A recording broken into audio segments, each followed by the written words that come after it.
प्रिय विद्यार्थियों, पिछले व्याख्यान में हमने पंजाब की सिख मिसलों की जानकारी पर चर्चा की थी और आज उसी क्रम में सिख मिसलें भाग 2। पिछले व्याख्यान में हमने किया था कि पहले जब मिसलें नहीं थी उससे पहले सिखों के 65 जत्थे थे जो ऑन रिकॉर्ड इतिहास में हमें मिलते हैं और बाद में सिखों ने अपनी शक्ति को मजबूत बनाने के लिए सिखों ने अपने जत्थों की जो संख्या है वह कम कर दी थी और अपना एक ग्रुप बनाया जिसका नाम दल खालसा रखा और दल खालसा में 12 मिसलें बनी। दल खालसा में 12 मिसलों का मैंने अभी कहा, लेकिन जो 12वीं मिसल थी, मैं करेक्शन कर रहा हूँ, 12वीं मिसल थी वो दल खालसा में सम्मिलित नहीं थी, जिसका नाम फुल्किया मिसल था। ये हमने पिछले अध्याय में किया था। शेष 11 मिसलें दल खालसा में थी जो कि सतलुज नदी के पश्चिम में थी और 12वीं मिसल जो कि फुल्किया मिसल थी वह मालवा के अंदर स्थित थी। आज हम कर रहे हैं दल खालसा का संविधान। दल खालसा का कोई स्पष्ट अथवा स्थायी संविधान नहीं था। वास्तव में यह अशिक्षित किसानों का एक सम्मेलन था जिसको उन्होंने अपने धर्म की रक्षा के लिए इकट्ठे होकर सांझे शत्रु का मुकाबला करने के लिए बनाया था। इसका उद्देश्य बहुत सीमित था और उनके लिए किसी किस्म की विशेष नियमावली की आवश्यकता नहीं थी। इसका आधार केवल इस बात पर था कि सब मिसलों के सरदार यानी कि नेता विशेष स्थिति में एक सर्वोच्च नेता के अधीन अपने धर्म की रक्षा के लिए कार्य करेंगे। दल खालसा का मुख्य आधार उनका साझा उद्देश्य और उसके लिए हर किस्म की कुर्बानी देने की इच्छा था। इस तरह हर सिख जो कि अपने धर्म पर दृढ़ था अपने आप को दल खालसा का सदस्य समझता था और इस कारण धर्म की रक्षा के लिए दुश्मन के विरुद्ध लड़ना उसका कर्तव्य बन जाता था। इस समय वह अपने आप को किसी विशेष दल यानी कि मिसल का सदस्य न समझते हुए दूसरों के साथ मिलकर काम करता था। किसी व्यक्ति की इस काम के लिए सहमति की आवश्यकता नहीं थी। दल के सदस्य के तौर पर उसको अपने लिए एक घोड़ा और एक शस्त्र जिसको वह चलाना जानता हो प्राप्त करने आवश्यक थे। दल खालसा के सब सदस्य सर्वोच्च सेनापति यानी कि सुप्रीम कमांडर के मातहत यानी कि सबऑर्डिनेट समझे जाते थे और बाकी 10 मिसलों के सरदार। अब देखिए यहाँ 10 मिसल शब्द आया है, यानी कि जो वो उनका सुप्रीम कमांडर है किसी एक मिसल का तो वो है, तो 11 - 1 = 10। तो शेष जो 10 मिसलों के सरदार हैं उसके साथ उसकी सहायता के लिए युद्ध परिषद के सदस्य समझे जाते थे। दल खालसा की एकता को सरबत खालसा, सरबत भी कह सकते हैं, सरबत खालसा जो कि सारे सिखों के सम्मेलन का नाम था, से अधिक शक्ति प्राप्त होती थी। दल खालसा की एकता किससे थी? सरबत खालसा थी। दिवाली और वैसाखी के अवसर होने पर सरबत खालसा का सम्मेलन दल खालसा को विशेष आदेश दे सकता था या उसकी कार्यवाही का अनुमोदन कर सकता था। सरवत जो है, सरवत खालसा, वो दल खालसा से यहाँ पर हम देख रहे हैं कि महत्वपूर्ण है, क्योंकि वो उसको आदेश भी दे सकता है और किसी बात का अनुमोदन भी कर सकता है। दल खालसा के सुप्रसिद्ध नेता और बाकी उसकी 10 मिसलों के साथी सरदार मिलकर ऐसे अवसर पर अमृतसर में परिषद का विशेष अधिवेशन बुलाते थे, जिसका क्या नाम था? सरवत खालसा। इस परिषद के पास किए हुए प्रस्तावों का विशेष महत्व था और इसी कारण इसको सब सिखों के लिए उतना ही अनिवार्य समझा जाता था जितना कि गुरु का हुक्म। तो यानी जो ये जो परिषद है, सरवत खालसा के जो भी निर्णय हैं वो गुरु का हुक्म या गुरुमता कहलाते थे। गुरुमता यानी कि गुरु का मत है, हैं? मैंने पिछले उसमें बताया था एक स्थान पर, गुरु की शपथ है, गुरु के लिए शपथ लेते थे। तो शपथ लेने का मतलब भी यही है कि जो गुरु हमसे कह रहा है हम उसकी बात का पालन करें, हम उसको फॉलो करें।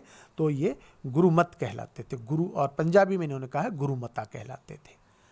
अब है दल खालसा का स्वरूप। दल खालसा एक प्रकार की एक संघीय संस्था अथवा सेना थी जो कि विशेष काम के लिए एक सर्वोच्च नेता के अधीन कार्य करती थी। किसी किस्म का संकट न होने पर इसके सदस्य अपनी अपनी मिसलों अथवा जत्थों के सदस्य के तौर पर अपने सब काम करते रहते थे, जो भी उनका नियम था, जो भी उनके कार्य थे। दल खालसा सिखों का एक संकटकालीन स्थिति में मुकाबले के लिए बनाया हुआ संगठन था, यानी कि इमरजेंसी के लिए ये ऑर्गेनाइजेशन था। दल खालसा के अधीन की गई कार्रवाई के फलस्वरूप जो कुछ प्राप्त होता था वह सब जत्थों अथवा मिसलों के सरदारों में जो कि उस कार्रवाई में सम्मिलित होते थे, उस युद्ध में सम्मिलित होते थे, तो उनमें बराबर बांट दिया जाता था। इसके पश्चात वो जो मिसलदार है यानी कि जो सरदार है वो फिर अपने साथियों में उनकी संख्या के अनुसार वितरण कर देता था। पिछले अध्याय में भी हमने बात की थी कि जो ये इनकी सेनाएं थीं, सैनिकों को कोई नियमित वेतन नहीं दिया जाता था, केवल लूट का हिस्सा उनके अंदर वितरित किया जाता था। दल खालसा एक धार्मिक संघ के रूप में बहुत ही लाभदायक सिद्ध हुआ, क्योंकि इससे सिखों की सारी लड़ाकू शक्ति को एक जगह करके सांझे शत्रु के विरुद्ध उपयोग में लिया जा सकता था। दल खालसा में रहते हुए एक साधारण सिपाही और एक सरदार एक ही लगन में लग जाते थे और अपने धर्म की रक्षा के लिए सब कुछ न्योछावर करने के लिए तैयार हो जाते थे। उनके निकट इससे ज़्यादा पुण्य का और कोई कार्य नहीं होता था। अगला बिंदु है दल खालसा का महत्व। सिखों के मुगलों और अफ़गानों के विरुद्ध महान और लंबे संघर्ष में दल खालसा बहुत उपयोगी सिद्ध हुआ। वास्तव में इस संस्था के कारण सिख धर्म का संरक्षण हो सका, नहीं तो संभव था कि छोटे छोटे दलों में बटे हुए सिखों को मुगल और अफ़गान बिल्कुल कुचल देते। दल खालसा का संगठन उन सब को इकट्ठा रखने में सफल हुआ, जिस कारण एक नेता के अधीन एक लक्ष्य की पूर्ति के लिए सब मिलकर काम कर सकते थे। अगर देखा जाए तो दल खालसा वह सूत्र था जिसमें पिरोए जाने पर सिख संगठन अधिक शक्तिशाली हो गया।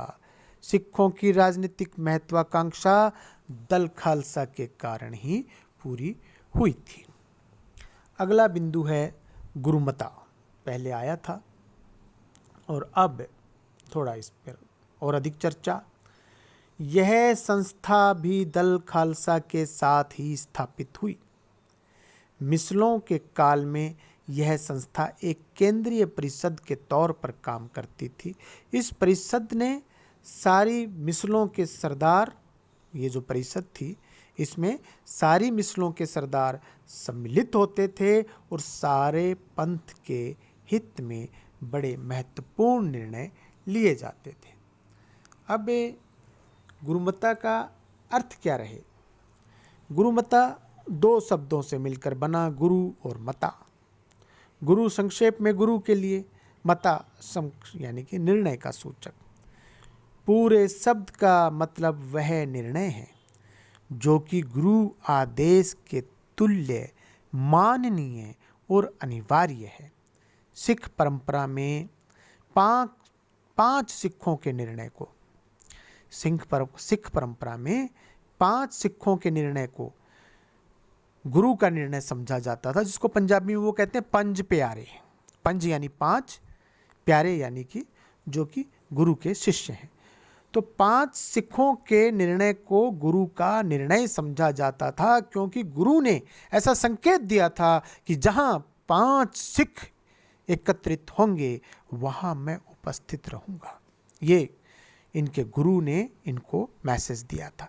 इसलिए इस किस्म के निर्णय को, जो कि सिखों के अपने नेता आपस में इकट्ठे होकर विचार विमर्श सर्वसम्मति से किया करते थे, सिख उनको गुरु का निर्णय समझकर शिरोधार्य करते थे। अब बात यह है कि यह प्रारंभ कब हुआ? देखिए, यह स्पष्ट तौर पर नहीं कहा जा सकता है, ज्ञात नहीं है कि गुरुमता संस्था का प्रादुर्भाव कब हुआ। सबसे पहले गुरुमता का सम्मेलन लाहौर के गवर्नर जकरिया खां की मृत्यु के पश्चात 14 अक्टूबर 1745 को अमृतसर में हुआ था। उस समय सिख जत्थों के सरदारों ने मिलकर यह संस्था बनाई थी, जिसमें उच्च स्तर पर महत्वपूर्ण निर्णय लिए जाने का प्रबंध था। अगला बिंदु, गुरुमता के कार्य क्या? गुरुमता के काम मुख्यतः राजनीतिक लक्ष्य निर्धारित करना, विचार विमर्श करना और न्यायोचित फैसले देना। राजनीतिक रूप में सर्वप्रथम काम यह था कि एक सर्वोच्च नेता नियुक्त किया जाता था, जो कि सारे खालसा दल का नेतृत्व करता था और सैनिक कार्रवाई के लिए तैयारी करके आवश्यक आदेश देता था। इसके साथ साथ ही गुरुमता के सम्मेलन में सिख सरदारों की आपसी जो हित है, सिख सरदारों के आपसी हितों में मामलों पर विचार किया जा सकता था। गुरुमता का काम आवश्यकता पड़ने पर सरदारों के आपसी झगड़ों का निर्णय करना भी था। इस रूप में गुरुमता को सिखों की सर्वोच्च संघीय परिषद समझना ठीक ही होगा।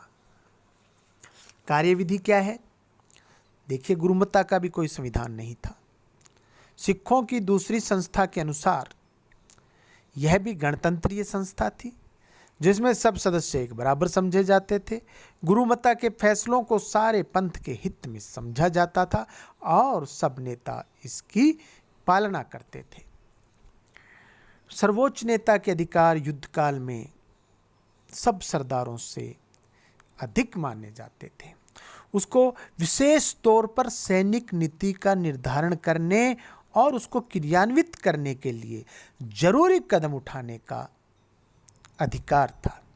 इस तरह से गुरुमता सिखों के संगठन का प्रतीक था और शायद इसीलिए ऐसी संस्था बनाने की जरूरत पड़ी थी। गुरुमता का महत्व भी विशेषतः यही था कि यह सारे सिखों के धार्मिक संघ की रक्षा के लिए था। ये सारे सिखों की जो जो उनके जो धार्मिक, उनकी जो बातें हैं, उनका जो धर्म है, उसकी रक्षा के लिए था।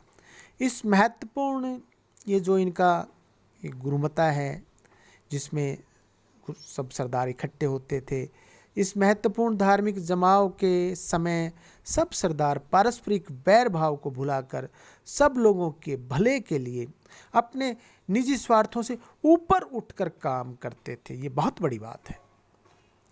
इस समय सबके साझे हितों की भावना पर बल होती थी, सबके मन में पंथ की भलाई की इच्छा होती थी। सबको अच्छी तरह से मालूम था कि यह सम्मेलन विशेष तौर पर पंथ के हित के लिए है।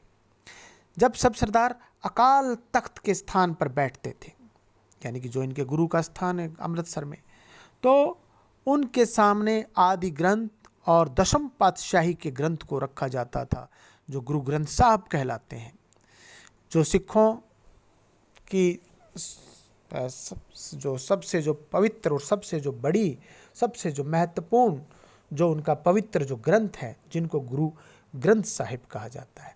और एक बात आपको मैं बता दूं विशेष, कि गुरु ग्रंथ साहब को घर में रखने की छूट नहीं है। गुरु ग्रंथ साहब गुरुद्वारे में ही बड़े आदर, सत्कार, स्वच्छता, पवित्रता, इस शुचिता के साथ में रखे जाते हैं। तो वहाँ जो एकत्रित जनसमूह शीश नवाकर गुरु ग्रंथ साहब को प्रणाम करते हैं और ऊंचे शब्दों में कहते हैं, वाहेगुरु जी दा खालसा ते वाहेगुरु दी फतेह, बोले सो निहाल ते सत श्री अकाल, सत श्री अकाल। इस प्रकार अरदास की जाती है, यानी कि प्रार्थना की जाती है। और फिर कढ़ा, एक हलवा विशेष विधि से तैयार किया हुआ कढ़ा का जो प्रसाद है, सभी को बांटा जाता है और सभी लोग इसको सहर्ष स्वीकार करते हैं। इससे यह सिद्ध होता है कि एक साझे उद्देश्य की पूर्ति के लिए सभी मिलकर काम करेंगे। इसके पश्चात अकाली, यानी कि जो वो ग्रंथी होता है, यानी कि जो वो उस गुरु ग्रंथ साहब को पढ़ने वाला जो व्यक्ति होता है, उसको ग्रंथी कहते हैं। ग्रंथी ऊंचे स्वर में घोषणा करते थे कि यह सम्मेलन गुरुमता के संबंध में हो रहा है। विशेष प्रस्ताव जो विचाराधीन होते थे, उनको पढ़कर सुनाया जाता था और सबको सावधान किया जाता था कि अपने धर्म ग्रंथ के सामने सब अपने निजी झगड़े भुलाकर पूर्ण एकता से सबके हित के लिए यहाँ पे जो निर्णय होगा उसका पालन करेंगे। उसके बाद सदस्य एक दूसरे के निकट होकर विचार विमर्श करते थे। अपने धर्म में निष्ठा और सेवा, पंथ के हित को ध्यान में रखने की प्रेरणा से ये निर्णय सर्वसम्मति से करते थे।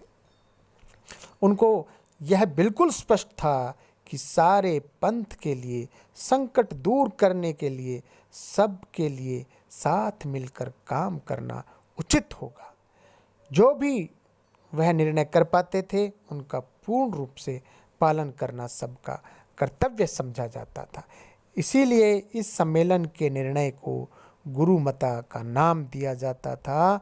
जो गुरुमता के अधीन प्राप्त किया जाता था, वह सब सरदारों में बांटा जाता था। इसके बाद गुरुमता के अधिकार क्या थे इस परिषद के? गुरुमता के निर्णयों को लागू करने के लिए कोई विशेष मशीनरी कायम नहीं की गई थी। हालांकि इसका आधार केवल यह था कि गुरुमता सभी सिखों का अपना निर्णय होता था और इसको धार्मिक रूप से मान्यता प्राप्त थी। सब सरदारों को यह अपना कर्तव्य का एहसास हो जाता था कि गुरुमता का किसी प्रकार से उल्लंघन न करें, चाहे वह कितना ही बड़ा क्यों ना हो, क्योंकि ऐसी कार्रवाई को सिख पंथ के हित में नहीं समझा जाता था। अब यदि हम मूल्यांकन करें गुरुमता की संस्था, जिसका बिल्कुल साधारण संविधान और जिसमें आम तौर पर सारे सिख नेता सम्मिलित होते थे, तब तक सफलतापूर्वक चलती रही जब तक कि सिखों को बाहरी शत्रु या संकट का मुकाबला करना पड़ा। इस तरह से इस महान संकट के समय सिख अपने धार्मिक संघ को सुरक्षित रख सके, स्वयं को सुरक्षित रख सके और बाहरी शक्ति शत्रु के जो है उसका वो मुकाबला कर सके। लेकिन जब बाहरी खतरे कम हो गए तो गुरुमता का महत्व बड़ा जल्दी समाप्त हो गया। ऐसा प्रतीत होता है कि अहमद शाह अब्दाली के अंतिम आक्रमण के बाद अर्थात सन 1768 के पश्चात गुरुमता की कोई मीटिंग नहीं हुई या आवश्यक नहीं समझी गई। यह भी स्पष्ट है कि जमान शाह के हमले के समय 1798 में गुरुमता की कोई मीटिंग नहीं बुलाई गई थी। इस प्रकार सन 1768 से 1805 तक गुरुमता के किसी सम्मेलन का कोई साक्ष्य नहीं मिलता। सन 1805 में पंजाब के महाराजा रणजीत सिंह ने, जो कि पंजाब के सर्वप्रिय सरदार बन गए थे और जिन्होंने काफ़ी क्षेत्र अपने अधीन कर लिया था, जसवंत राव होलकर के पंजाब में जब प्रवेश करने के समय और उसके पीछे पीछे अंग्रेज जनरल लॉर्ड लेक के पंजाब में प्रवेश के खतरे के समय गुरुमता की अंतिम मीटिंग बुलाई गई थी, परंतु तब तक गुरुमता अपना प्रभाव खो चुकी थी या उसका कोई महत्व नहीं रह गया था, क्योंकि बाकी सरदारों ने उनके निमंत्रण को स्वीकार नहीं किया था। महाराजा रणजीत सिंह के पश्चात पंजाब के जो यूँ कहें कि जो रणजीत सिंह है उसमें पंजाब के जो महाराजा थे, उन्होंने अब गुरुमता के जो भी गुरुमता का यूँ कहे कि उसका स्थान महाराजा के आदेशों ने ले लिया था। अब महाराजा के जो आदेश है उनके आदेशों का पालन किया जाता था। धन्यवाद। शेष अगले व्याख्यान में।